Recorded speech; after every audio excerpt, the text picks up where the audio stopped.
আমার ভাই আব্দুল্লাহ আজকে জীবন দিয়েছে।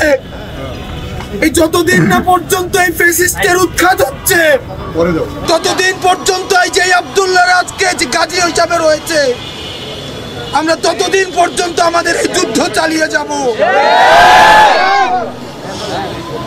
আমরা এই সরকারকে বলতে চাই, জালিমের প্রতি উদারতা আমাদের মজলুমের প্রতি অত্যাচারের শামিল।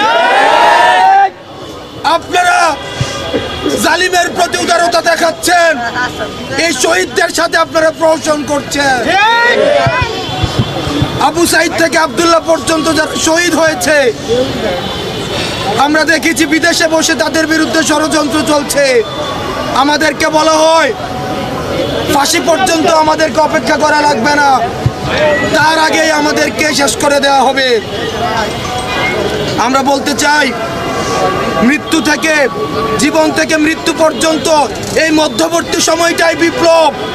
আমরা যেহেতু এই রাস্তায় নেমেছি, যতদিন না পর্যন্ত এই ফ্যাসিস্টের মূলোৎপাটন হচ্ছে, ততদিন পর্যন্ত শহীদি তামান্না নিয়ে আমরা এই রাজপথে থাকব।